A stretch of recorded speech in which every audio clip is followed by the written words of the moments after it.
Diagram कैसा दिखाई दे रहा है कि सबसे बाहर आपको एक तो कैप्सूल दिखाई दे रहा है, और कैप्सूल के बाद सेकंड नंबर पे क्या दिख रही है आपको, एक सेल वॉल दिखाई दे रही है।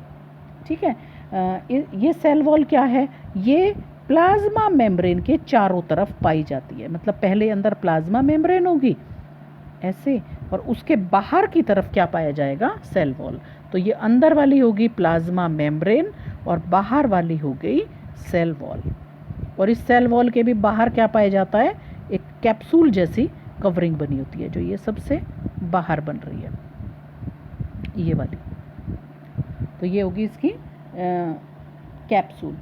तो अब क्या देखते हैं कि इसके अंदर जो साइटोप्लाज्म भरा रहता है, जो फ्लूइड भरा रहता है, दिखाई दे रहा है आपको यहाँ पे लिक्विड जैसा डॉटेड डॉटेड दिखा रखा है, ये क्या है, इसका साइटोप्लाज्म होता है, यहाँ पर लिखा हुआ है साइटोप्लाज्म।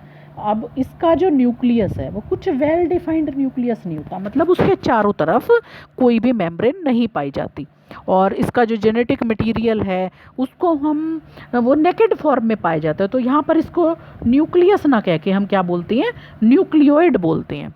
अब एक चीज़ आप देखो कि न्यूक्लियोइड के अलावा हमें यहाँ पर क्या दिखाई दे रहा है, एक सर्कुलर शेप का डीएनए अलग से दिखाई दे रहा है।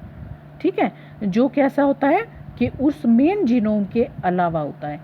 ठीक है, इसका सिंगल क्रोमोसोम वाला डीएनए है। पहली बात तो यहाँ पर जो न्यूक्लियोइड में है वो सिंगल क्रोमोसोम वाला डीएनए है, और इसके बाहर हमें यहाँ पर क्या दिखाई दे रहा है, ये क्या है, प्लाज्मिड, जो क्या है, सर्कुलर डीएनए है। तो ये डीएनए किसके कंपैरिजन में, जो मेन डीएनए होगा उससे छोटा होता है, और कैसा होता है, गोल होता है, सर्कल की शेप में होगा ये। और इसी प्लाज्मिड डीएनए की वजह से जो बैक्टीरिया है उसके स्पेशल फिनोटाइप्स होते हैं, फिजिकल फीचर्स हमें दिखाई देते हैं।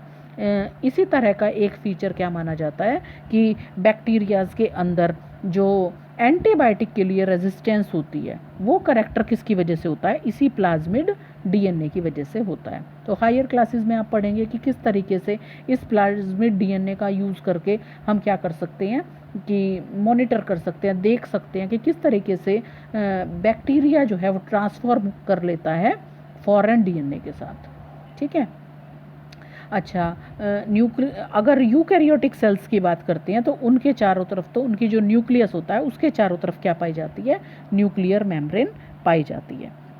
ठीक है, और क्या बात करते हैं कि अगर प्रोकैरियोटिक और यूकैरियोटिक में डिफरेंस देखें तो यूकैरियोटिक के अंदर तो सारे मेम्ब्रेन बाउंड सेल ऑर्गेनेल्स होते हैं, लेकिन प्रोकैरियोट्स के अंदर इस तरह के कोई भी सेल ऑर्गेनेल्स नहीं होते। सिर्फ इसके पास क्या पाया जाता है, इस तरह का एक स्ट्रक्चर राइबोसोम पाया जाता है, क्योंकि ये कैसा है, विदाउट मेम्ब्रेन बाउंड स्ट्रक्चर है, इसके चारों तरफ अपनी मेम्ब्रेन नहीं होती। ठीक है, और इसके अलावा और हमें क्या दिखाई दे रहे हैं, अगर हम यहाँ पर इस डायग्राम में देखें तो जो इसकी प्लाज्मा मेम्ब्रेन है वो क्या कर रही है, इंक्लूजन्स बना रही है, इनफोल्डिंग्स बना रही है। यहाँ पर इसमें देखेंगे आप तो क्या बन रही है, ये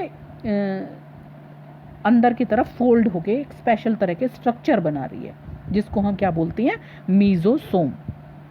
ठीक है, ये क्या कहलाता है, मीजोसोम कहलाता है। यहाँ पर देखो आप, तो और क्या है, प्रोकैरियोटिक के अंदर ये खास बात है, और ये किससे बनी हुई है, जो प्लाज्मा मेम्ब्रेन है उसकी इनफोल्डिंग से बनी हुई है। अब ये तो पढ़ लिया आपने इसके बेसिक स्ट्रक्चर के बारे में। कल हम आपको सेल एनवेलप और उसके क्या मॉडिफिकेशंस हो सकते हैं, ये है सेल एनवेलप। ठीक है, जिसमें क्या दिखाया है, बाहर कैप्सूल है, फिर सेल वॉल है, फिर प्लाज्मा मेम्ब्रेन है। तो इसका आप पढ़ेंगे हम कि इसका स्ट्रक्चर कैसा होता है, कल के टॉपिक में आपको कराएंगे। आज इसी को आप रिवाइज करेंगे।